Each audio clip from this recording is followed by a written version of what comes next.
Hello students, welcome to Magnet Brains. मैं रूपाली वर्मा आज आपके लिए आपकी नई बुक वितान लेकर आई हूँ। वितान आज हम शुरू करेंगे। आज हमारा वितान का पहला चैप्टर है, कुमार गंधर्व द्वारा रचित एक लेख है। किस पे? लता मंगेशकर पर। भारतीय गायिकाओं में बेजोड़ लता मंगेशकर। मतलब बहुत सारी गायिकाएं हुई तो उनमें सबसे बेजोड़ जो है वो लता मंगेशकर को माना गया, क्योंकि वो शास्त्रीय संगीत में तो उम्दा थी ही, साथ में चित्रपट संगीत में भी उम्दा थी। तो इसमें हम देखेंगे शास्त्रीय संगीत के बारे में भी और चित्रपट संगीत, यानी कि जो हम फिल्मों में गाने गाए जाते हैं उन्हें हम चित्रपट संगीत कहते हैं, यानी सिनेमा जगत पे जो गाए जाते हैं। 3 मिनट के गाने होते हैं, 2.5, 3.5 मिनट तक के गाने होते हैं। और शास्त्रीय संगीत तो आप मान के चलिए कि घंटों चलने वाला स्टेज शो है। तो इसमें क्या सिमिलैरिटी है, कोई चीजें अब उनसे भी कईयों ने उनसे इंटरव्यू के दौरान भी पूछा कि आप शास्त्रीय संगीत ज्यादा पसंद करती हैं या चित्रपट संगीत। तो इस पार्ट के अंतर्गत हम इस तरीके के एक इंटरव्यू को भी देखेंगे। छोटा सा एक क्वेश्चन, सिर्फ एक क्वेश्चन, पूरा इंटरव्यू नहीं, सिर्फ एक क्वेश्चन देखेंगे। और साथ ही हम इस पूरे उसमें देखेंगे कि कुमार गंधर्व को कैसे पता चला था कि कैसे ये कैसी गायिका है। एक दिन सिर्फ रेडियो में सुनने से इनको समझ में आ गया था क्या बेजोड़ गायिका है। तो शुरू करते हैं ये पाठ शुरू। इस पाठ में लेखक ने स्वर सामग्री लता मंगेशकर की गायकी पर बेबाक टिप्पणी की है। मतलब बहुत ही अच्छे तरीके से खुली टिप्पणी करी है। यह पाठ मूल रूप से हिंदी में लिखा गया है। यह रचना भाषा की सांगीतिक धरोहर है। तो रचना मतलब जो ये किया गया है, ये सांगीतिक धरोहर है। सांगीतिक धरोहर का मतलब क्या है? संगीत के क्षेत्र में लिखा गया है, तो संगीत की नजर से ये संगीत क्षेत्र की ही धरोहर मानी जाएगी, तो इसलिए इसको सांगीतिक धरोहर कहा गया है। यह शास्त्रीय संगीत और फिल्मी संगीत को एक धरातल पर ला रखने का साहस है। मतलब क्या दिया? देखिए, शास्त्रीय संगीत बहुत ही मुश्किलों, बहुत ही अभ्यास के साथ सीखा जाता है। अब चूंकि लता मंगेशकर के पिताजी जो है वो खुद भी एक अच्छे संगीतकार, मतलब शास्त्रीय संगीत थे, तो उनको बहुत अच्छा ज्ञान था। फिर उन्होंने बाद में शास्त्रीय संगीत सीखने के बाद चित्रपट संगीत में रखा। तो दोनों ही तरीके का मिला जुला आप इसमें लेख में देखेंगे। यह ऐसी परख है जो ना शास्त्रीय है और ना सुगम। यह बस संगीत है। आपको संगीत, क्या शास्त्रीय, क्या चित्रपट, जो भी हो, चाहे लोक संगीत, कुछ भी हो, बस ये संगीत है, सुनने में मधुर है, ये चीज है। लता मंगेशकर के गानपन के बहाने लेखक ने शास्त्रीय संगीत और चित्रपट संगीत के संबंधों पर भी अपना मत प्रकट किया है। तो वो लता मंगेशकर के बारे में तो हमें बता ही रहे हैं, साथ साथ वो चित्रपट संगीत और शास्त्रीय संगीत के बारे में भी अपनी टिप्पणी व्यक्त कर रहे हैं। अब लेखक बताता है कि बरसों पहले वह बीमार था। उस समय एक दिन उसे रेडियो पर अद्भुत स्वर सुनाई दिया। यह स्वर उसके अंतर्मन को छू गया। गाना समाप्त होने पर गायिका का नाम घोषित किया गया, लता मंगेशकर। नाम सुनकर वह हैरान रह गया। उसे लगा कि प्रसिद्ध गायक दीनानाथ मंगेशकर की अजब गायकी ही उनकी बेटी की आवाज में प्रकट हुई है। तो क्या हुआ? जो हमारे लेखक है कुमार गंधर्व जी, कुछ साल पहले बहुत बीमार पड़े थे, तो घर पे थे, लेटे थे, तो रेडियो सुन रहे थे। रेडियो में एक गाना आया, बहुत ही सुंदर, इतना अच्छा गाया गया कि उनके मन को छू गया। जब गाना खत्म हुआ तो जैसे गायिका का नाम घोषित किया जाता है, वो घोषित किया गया, तो नाम था लता मंगेशकर।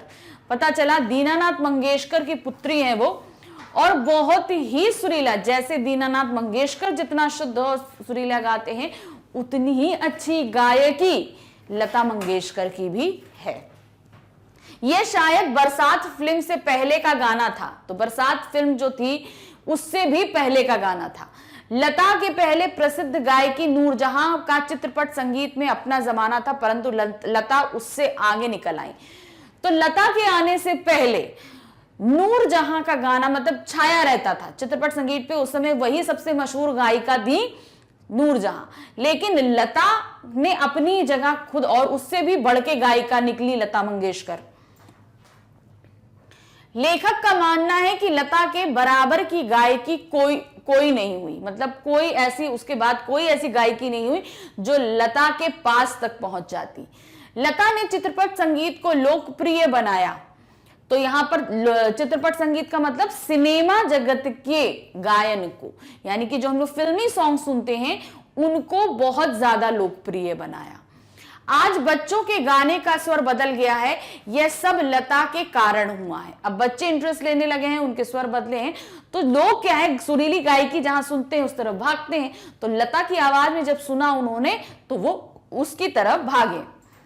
चित्रपट संगीत के विविध प्रकारों को आम आदमी समझने लगा है तथा गुनगुनाने लगा है।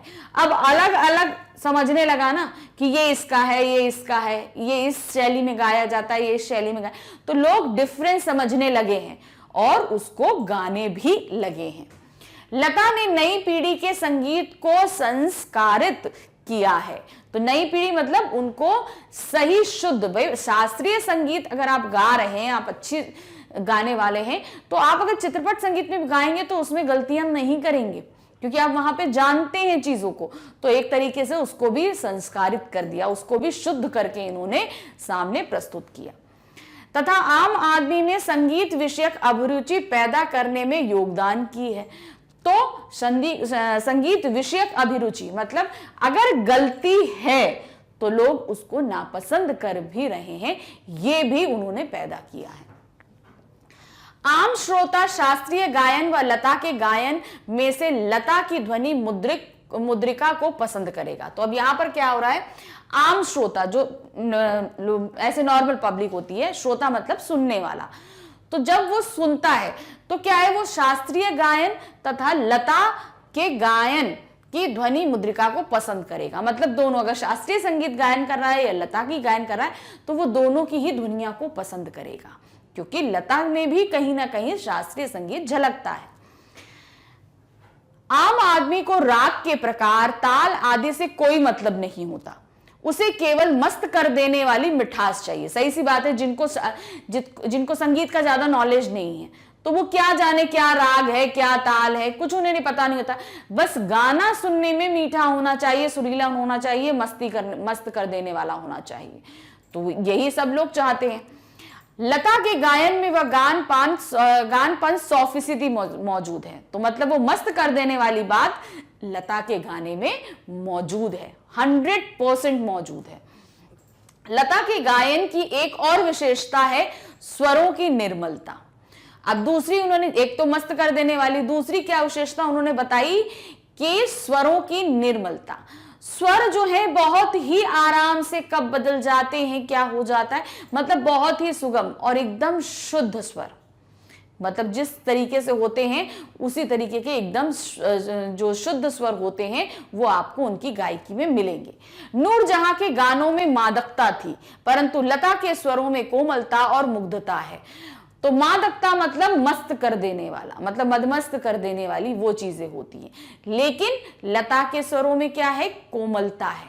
आपको कोमलता के साथ सुनाएगा, आप सॉफ्ट म्यूजिक जिसे बोलते हैं वो उस तरीके से होगा। यह अलग बात है कि संगीत दिग्दर्शकों ने उसकी इस कला का भरपूर उपयोग नहीं किया। लता के गाने में एक नादमय उच्चारण है, उसके गीत के किन्हीं 2 शब्दों का अंतर स्वरों के आलाप द्वारा सुंदर रीति से भरा रहता है। दोनों शब्द एक दूसरे में विलीन होते प्रतीत होते। तो अब देखिए क्या है, उन्होंने बोला संगीत दिग्दर्शकों, मतलब जो संगीत का निर्माण करते हैं, उन्होंने लता की गायकी का उत्तम प्रयोग नहीं किया जितना वो कर सकते थे। फिर क्या दिया है, लता के गाने में एक नादमय उच्चारण है। नाद मतलब आप कहते हैं हाहाकार मचा देने वाला, तो नाद कब बजती है, जब युद्ध शुरू होता है। तो वैसा ही उच्चारण होता है जब लोगों में किसी भी तरह का उमंग भर दिया जाए।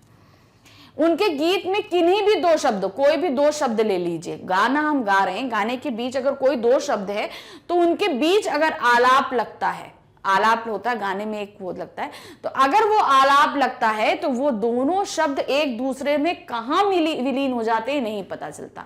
एक शब्द से आलाप शुरू हुआ और दूसरे शब्द पे जाके वो आलाप खत्म होता है, और तब भी इनमें कोई डिफरेंस नहीं पता चलेगा, ये दोनों आपस में गुथे हुए से प्रतीत होंगे। लेखक का मानना है कि लता के कारण रस के गाने ज्यादा अच्छे नहीं, इनमें मुग्ध श्रृंगार की अभिव्यक्ति करने वाले मग्ध और तुल ध्रुत लय के गाने अच्छे तरीके से गाए हैं। अब इसका क्या मतलब है, रस के, करुण रस के गाने। करुण रस मतलब जो हल्के, जिनको हम सैड म्यूजिक बोलते हैं, जब जुदाई का वगैरह के गाने गाए जाते हैं ना, वो होता है करुण रस के। करुण रस मतलब जहां पर आपको तकलीफ, दुख भरे जो गाने होते हैं उनसे। तो उन गानों को जो है ना, लता ने कहा कि ज्यादा अच्छे से नहीं गाया। वो ज्यादा द्रुत मतलब गति वाले गाने ज्यादा अच्छे से गा लेती थी, ऐसा कहना है। अधिकतर संगीत दिग्दर्शकों ने उनके ऊंचे स्वर में ही गवाया। तो मतलब उनका कहने का मतलब है कि करुण रस वो अच्छे से नहीं गा पाती, यानी कि सैड सॉन्ग्स वो ज्यादा अच्छे से नहीं गा पाती, इसलिए जितने भी संगीतकार जितने भी थे सब फास्ट म्यूजिक ही उनसे गवाए गए। लेखक का मानना है कि शास्त्रीय संगीत व चित्रपट संगीत की तुलना करना निरर्थक है। मतलब हम इन दोनों की तुलना नहीं कर सकते। जाहिर सी बात है, शास्त्रीय संगीत, चित्रपट संगीत, इन दोनों की तुलना कहीं नहीं हो सकती। शास्त्रीय संगीत में गंभीरता, स्थायी भाव, जबकि चित्रपट संगीत में तेज लय, चपलता प्रमुख है। तो जब हम शास्त्रीय संगीत गाते हैं तो उसमें ठहराव, गंभीरता के साथ गाना गाया जाता है। मगर चित्रपट संगीत, क्योंकि कोई भी पिक्चर लिमिटेड होती है, गाना और छोटा उस पर टाइम होता है, तो वो क्या है, वो तेजी से भाव बदलते हुए गानों को गाया जाता है, तो उसमें वो ठहराव नहीं होता। द्रुत गति मतलब तेज गति से गाया जाने वाला गाना होता है वो। चित्रपट संगीत व ताल प्राथमिक अवस्था का होता है और शास्त्रीय संगीत में परिष्कृत रूप होता है। तो अब यहां पर क्या इन्होंने दिया है कि चित्रपट संगीत व ताल प्राथमिक अवस्था होती है, मतलब यहां पर ताल बहुत जरूरी होती है, हमें संगीत साथ में, जबकि शास्त्रीय संगीत में ये चीज नहीं होती।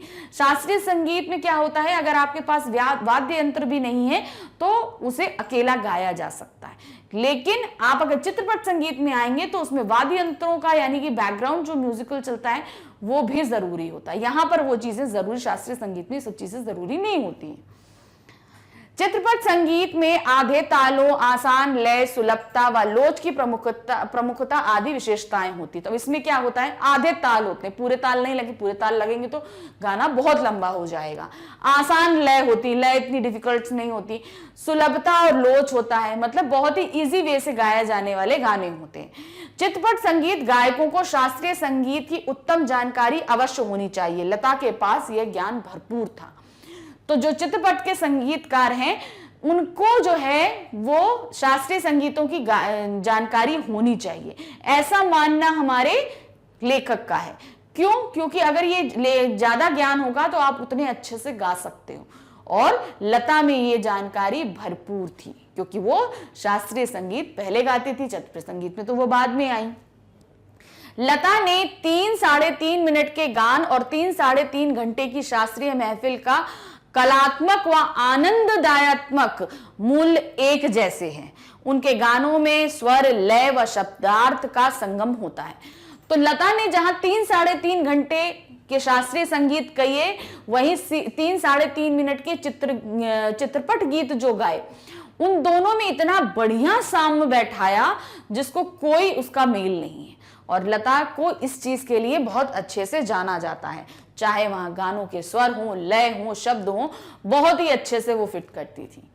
गाने की सारी मिठास, सारी ताकत उनकी रंजकता पर आधारित होती है, मतलब कि सारी मिठास, सारी ताकत गाए जाने वाले के गले, उसकी हुनरता पे कि किस तरीके से वे लय तालों को मिलाकर साथ में चल रहा है, इस पे निर्भर होती है। और रंजकता का संबंध रसिक को आनंदित करने की सामर्थ्य से होता है। और रंजकता गाया मतलब जो गा रहा है वो सामने वाले को कितना मदहोश कर सकता है, ये इस पे डिपेंड करता है।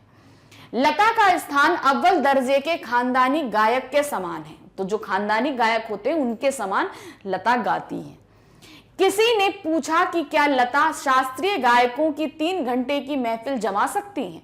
लेखक उसी से प्रश्न करता है।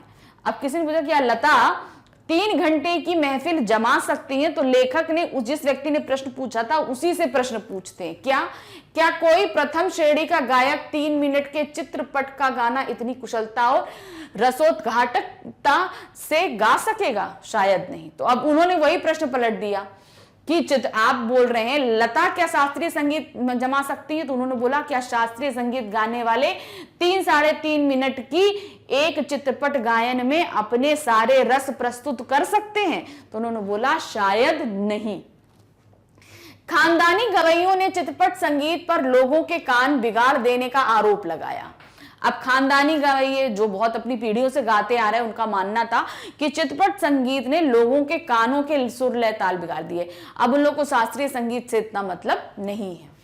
लेखक का मानना है चित्रपट संगीत ने लोगों के कान सुधारे हैं, मगर लोगों का मानना है कि गानों में फर्क, सुर लय ताल समझने के लिए चित्रपट संगीत बिल्कुल बेस्ट है, लोगों के कान सुधार दिए। तो लोगों के अलग अलग मत है, एक का मत है बिगाड़ दिया, एक का मत है सुधार दिया। लेखक कहता है हमारे शास्त्रीय गायक आत्मसंतुष्ट वृत्ति के हैं, मतलब जो हमारे गायक हैं वो आत्मसंतुष्टि वृत्ति के, मतलब उनके अंदर आत्मसंतुष्टि है। वे कर्म कांड को आवश्यकता से अधिक महत्व देते हैं, जबकि चित्रपट संगीत लोगों को अभिजात्य संगीत से परिचित करवा रहा है। तो अब यहाँ का क्या मतलब है, वे कर्म कांड को आवश्यकता से अधिक महत्व देते हैं, मतलब शास्त्रीय संगीत जो है वो कर्म कांड पे ज्यादा वे दे देते हैं कि मतलब ये होना चाहिए वो होना चाहिए, इस तरीके से आपको देते हैं। जबकि चित्रपट संगीत लोगों को अभिजात्य संगीत देता है, मतलब संतुष्ट कर देने वाला एकदम संगीत हमें प्रस्तुत करता है। लोगों को सुरीला व भावपूर्ण गाना चाहिए, मतलब हम सुनना क्या चाहते हैं, सुरीला हो, उसके अंदर फीलिंग्स हो, सब कुछ हो, हमें वो गाना ज्यादा पसंद आता है। यह काम चित्रपट संगीत ने किया है, और जो हमें जैसा हमें गाना चाहिए तो हमें कहां से मिला, चित्रपट संगीत से मिला। उसमें लचकदारी, उस संगीत की मान्यताएं, मर्यादाएं, झंझटें आदि निराली हैं। तो क्या है, अब उस गाने में क्या होता है, सब कुछ जो चाहिए, जहां लचकदारी है, जहां अदाएं दिखानी है, जो भी संगीत की मर्यादाएं होती हैं, वो सभी कुछ इसके अंदर हमको मिल जाता है और बहुत ही आसानी से मिल जाता है। यहां नव निर्माण की गुंजाइश नहीं है, मतलब जो हमें चाहिए वो हमें बहुत अच्छे से मिलता है, इसको और नए तरीके से करने की गुंजाइश अभी बची नहीं है। इसमें शास्त्रीय रागदारी के अलावा लोक गीतों का भरपूर उपयोग किया जाता है। तो चित्रपट संगीत में हम शास्त्रीय संगीत भी इस्तेमाल कर लेते हैं, लोक गीतों का भी इस्तेमाल कर लेते हैं, दोनों का ही कर लिया जाता है। संगीत का क्षेत्र विस्तृत है, अब बहुत बड़ा है। अब मान लीजिए हर क्षेत्र का अलग अलग संगीत होगा। अगर शास्त्रीय संगीत की बात करें तो वो भी बहुत तरीके का होता है, तो आप तरह तरह की चीजें होती हैं। तो इतना बड़ा है जिसको आप कहीं से भी कुछ लेकर आप चित्रपट संगीत में आप बैठा सकते हैं। ऐसे चित्रपट संगीत को बेताज सामग्री लता है। तो ऐसे ही चित्रपट संगीत की जो है रानी, महारानी, जिसको हम क्या बोलेंगे, लता जी हैं। उनकी लोकप्रियता अन्य पार्श्व गायकों से अधिक है। तो जितने भी प्लेबैक सिंगर्स रहे हैं उन सभी में सबसे ज्यादा लोकप्रियता लता मंगेशकर की रही है। उनके गानों से लोग पागल हो उठते हैं। आधी शताब्दी तक लोगों के मन पर उनका प्रभुत्व रहा। यह एक चमत्कार है जो आंखों के सामने है। तो लता के संगीत से लोग पागल होते थे, साथ ही आधी शताब्दी तक, आधी शताब्दी मतलब लगभग 50 सालों तक उन्होंने चित्रपट संगीत पे राज किया, लोगों के दिलों पे राज किया। और आज भी कोई ऐसा गायक नहीं है जो उनके आगे निकल, इनको छू भी पाया हो इस चित्रपट संगीत में, उनकी गायकी में उनको कभी कोई छू भी पाया हो। को देखते हैं कि इसके अंदर क्या पूछा गया है। तो पहला प्रश्न है, लेखक ने पाठ में गानपन का उल्लेख किया है। पाठ के संदर्भ में स्पष्ट करते हुए बताएं कि आपके विचार में इसे प्राप्त करने के लिए किस प्रकार के अभ्यास की आवश्यकता है। तो गानपन, गानपन मतलब आप जो गाना गा रहे हैं उसमें मिठास भी हो, ताजगी भी हो, गर्माहट भी हो, सुरीलापन भी हो, मतलब सब कुछ एक संपूर्ण पैकेज जिसे हम बोलते हैं वो सब कुछ हो। तो अब ये सब प्राप्त करने के लिए हमें सबसे ज्यादा क्या करना पड़ेगा? जाहिर सी बात है, अभ्यास करना पड़ेगा। संगीत अभ्यास से आता है, जैसे हम लोग बोलते हैं ना, मैथ्स की प्रैक्टिस कीजिए तभी आएगा। तो उसी तरीके से संगीत की भी प्रैक्टिस करेंगे तभी ये सब चीजें हमारे अंदर आ सकती हैं। तो क्या दिया है इसमें, लेखक ने इस पाठ में गानपन का उल्लेख किया। गानपन का अर्थ है गाने से मिलने वाली मिठास और मस्ती। यह मिठास श्रोता को आनंदित कर देती है। जिस प्रकार मनुष्य कहलाने के लिए मनुष्यता के गुणधर्म होना जरूरी है, उसी प्रकार संगीत में भी गानपन आवश्यक है। तो अब इन्होंने क्या बताया, श्रोता। अब संगीत गाया जा रहा है तो उसे सुनेंगे भी बहुत सारे लोग। तो जो सुन रहे हैं वो सभी श्रोता हैं। अब श्रोता किसी भी गाने को क्यों सुनेगा? जब तक उसको आनंद नहीं आएगा, मिठास नहीं होगी उसके गाने में, मदमस्ती नहीं होगी, तब तक कोई भी श्रोता किसी भी गाने के लिए मदमस्त नहीं होगा। श्रोता यही चाहता है, और गानपन में ये सभी चीजें मौजूद होती हैं, यानी कि जो गा रहा है उसमें ये सभी चीजें उसके गाने में मौजूद होनी चाहिए, तभी तो उसे मजा आएगा। तो वही चीज है जिस तरीके से उन्होंने बताया, मनुष्य के गुण धर्म, यानी अगर हम मनुष्य हैं तो हमारे अंदर मनुष्यता है। अब मनुष्यता का मतलब क्या है? हम दूसरे की हेल्प कर, जानवर तो किसी दूसरे की हेल्प नहीं कर सकते, हम हेल्प कर सकते हैं। हम कुछ मतलब मनुष्यता का मतलब क्या? फीलिंग, जो हमारे अंदर भावनाएं हैं, ये सब चीजें हैं। तो ये सब चीजें सिर्फ मनुष्य में हो सकती हैं। उसी तरीके से गाना, जो संगीत गाया जा रहा है उसमें गानपन का होना बहुत आवश्यक होता है। लता मंगेशकर के गायन में यही गानपन है जो 100%, और यही उनकी लोकप्रियता का आधार भी है। मतलब वो इतनी प्रसिद्ध क्यों हुई? क्योंकि उनके अंदर ये सारी चीजें मौजूद थी। गानपन की विशेषता को प्राप्त करने के लिए नाद में उच्चारण करके गाने के कठिन व नियमित अभ्यास की आवश्यकता है। यानी कि बहुत ही कठिन और नियमित अभ्यास जब तक हम नहीं करेंगे तब तक हमारे अंदर ये गानपन नहीं आ सकता। सेकंड क्वेश्चन है, लेखक ने लता की गायकी की किन विशेषताओं को उजागर किया है? आपको लता की गायकी में कौन सी विशेषताएं नजर आती हैं? उदाहरण सहित बताइए। तो लेखक ने क्या उजागर किया और आपको क्या पसंद आती है, आपने क्या देखा है, दोनों को मिला जुला के आपको एक उत्तर तैयार करना है। मतलब उदाहरण भी देने हैं, चीजें हैं। तो चलिए अब उनको देखते हैं कैसे है। लता जी की गायकी बेजोड़ है, इसमें वह जादू है जो श्रोता को मंत्रमुग्ध कर देता है। लेखक ने लता जी के गायन की निम्नलिखित विशेषताओं की ओर पाठकों का ध्यान आकर्षित किया है। अब पाठक कौन? जो इसको पढ़ रहे हैं। तो हम सभी पाठक हैं, मैंने भी पढ़ा, आपने भी पढ़ा, तो हम सभी क्या हुए? पाठक हुए। गानपन व सुरीलापन, वह मिठास जो श्रोता को मदमस्त कर दे। तो पहली इनकी क्या विशेषता है? गानपन व सुरीलापन, जो श्रोता यानी सुनने वाले को मदमस्त कर देती है। दूसरा, स्वरों की निर्मलता। लता के गायन में एक मुख्य विशेषता उनके गायन की निर्मलता है। बहुत ही शुद्ध तरीके से, बहुत ही निर्मल तरीके से वो गाने को गाती है। फिर है नादमय उच्चारण। क्या दिया है ये? नादमय उच्चारण। गीत के किन्हीं दो शब्दों का अंतर स्वरों के आलाप द्वारा सुंदर रीति से भर देना। यानी दो ऐसे शब्द जो अलग अलग हैं, विपरीत हैं, लेकिन आलाप द्वारा उनके बीच के अंतर को भर देना। दोनों कैसे हो जाते हैं? एक जैसे हो जाते हैं, जिससे वे दोनों शब्द विलीन होते होते एक दूसरे में मिल जाते हैं। तो आखिर में क्या होता है? वो दोनों शब्द आपस में एक मिल होते एक आपस में मिल जाते हैं इस तरीके से। उच्चारण की शुद्धता। उच्चारण मतलब बोलना, जो हम बोलते हैं उन शब्दों को हम सही बोलें। लता के गायन में उच्चारण की शुद्धता पाई जाती है, यानी जो भी शब्द बोलती हैं उसका उच्चारण वो गलत नहीं करती, यानी बोलना सही है। जैसे हम कोई भी शब्द दें, दे, देना, तो वो शब्दों का जो है वो दा, ना जो है वो एकदम सही सही शब्द निकले। कोमलता व श्रृंगार की अभिव्यक्ति। कोमलता व श्रृंगार की अभिव्यक्ति।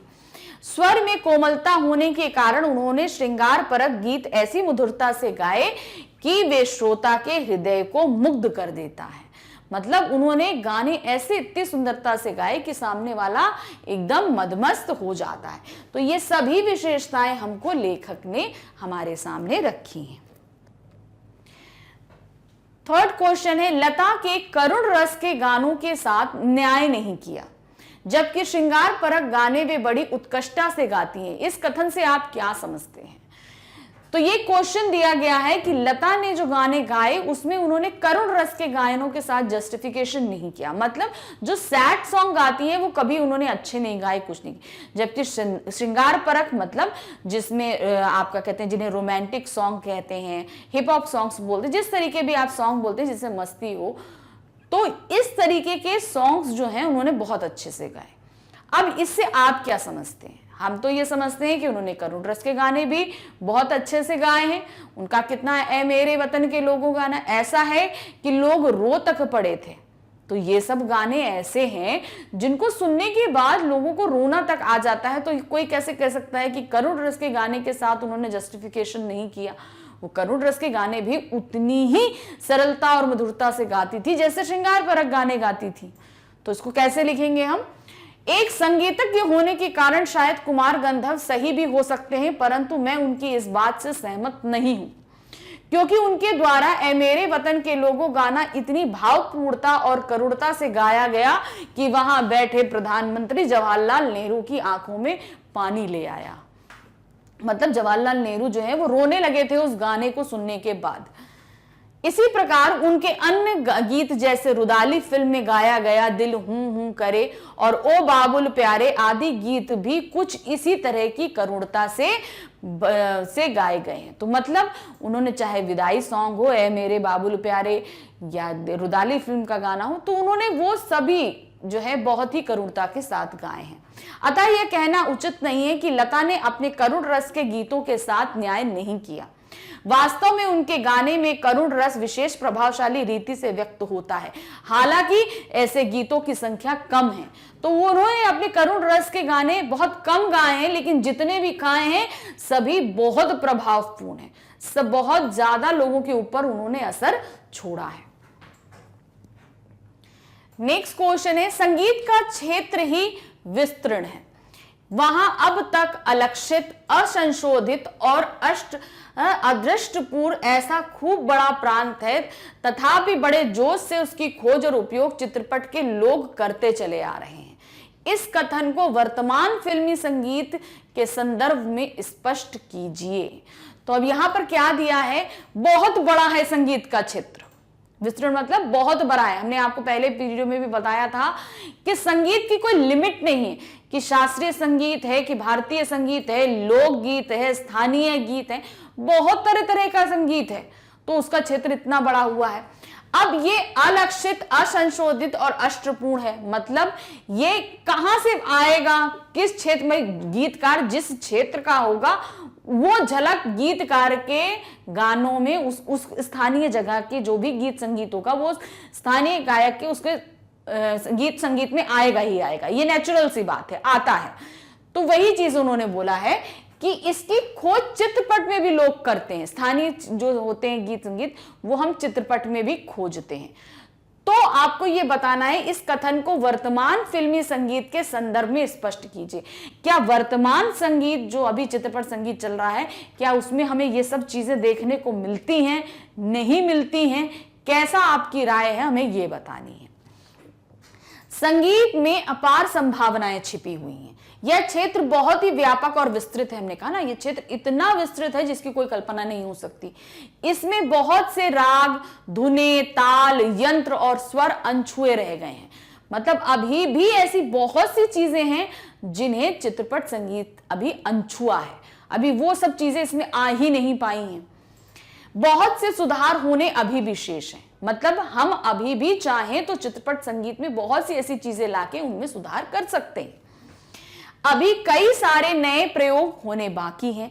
वर्तमान फिल्मी संगीत को देखें तो हमें पता चलता है कि रोज नई धुनें, नए प्रयोग और नए स्वर सुनने को मिल रहे हैं। तो जहां पर हम लोग 3D वॉइस ये सब चीजें देखते थे, आज 8D तक आ गया है। तो क्या बोल रहे हैं, इसको हम धीरे धीरे इंप्रूव कर रहे हैं। आप जब सुनते हैं तो चीजों में कितना डिफरेंस आता है। तो संगीत में क्या हो रहा है, अभी भी हम इंप्रूवमेंट कर ही रहे हैं। वर्तमान फिल्मी संगीत को देखें तो पता चल रहा है कि रोज नई धुनें, नए प्रयोग और नए स्वर सुनने को मिल रहे हैं। आज शास्त्रीय संगीत के साथ लोक गीतों, प्रांतीय गीतों, पाश्चात्य गीतों को बड़े पैमाने पर अपनाया जा रहा है। तो मतलब आज हम चित्रपट संगीत में बहुत सारे नए नए जो हमारे क्षेत्रीय गीत संगीत हैं, जो भी उनकी शैलियां हैं, उनको भी हम अपनाते जा रहे हैं।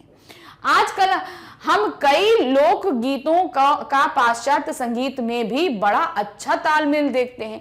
तो लोक गीतें और पाश्चात्य मतलब जो पश्चिमी देश से आए हुए गीत संगीत की धुन लय हैं, उनके साथ हम अपने लोक गीतों को बड़े अच्छे से तालमेल बैठाते देख रहे हैं। इस तरह हम देखें तो वर्तमान फिल्मी संगीत नित नवीन प्रयोग करने में लगा हुआ है, मतलब रोज नए प्रयोग कर रहा है जो सबको पसंद भी आ रहे हैं। मतलब जाहिर सी बातें हो रहे हैं तो इतने चल रहे हैं, हम लोग को भी बहुत पसंद आते हैं, सुनने में मजा आती है। हालांकि यह श्रोता के हृदय में स्थानीय प्रभाव छोड़ने में असफल है।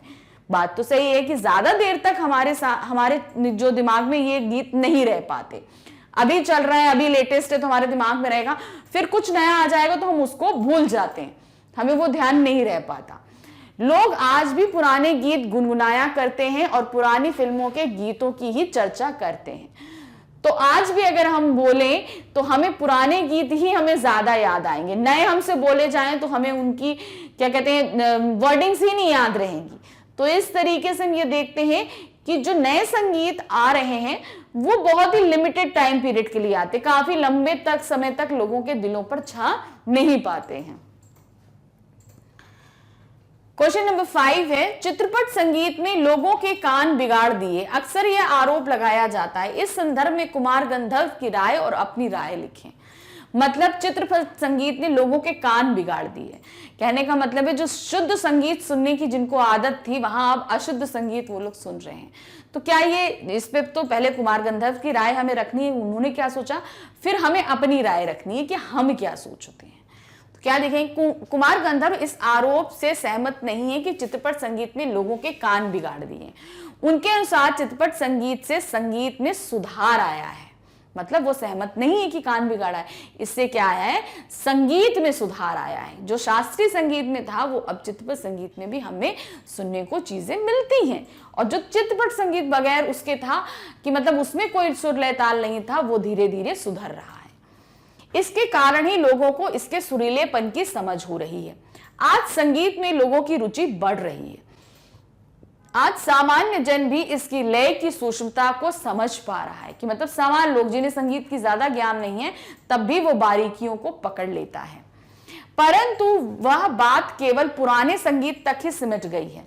पुराना संगीत जहां सुरीलापन जुड़ाव लाता था, वहीं आज का संगीत कान फोड़, शोर से भरा और तनाव पैदा करने वाला बन गया है।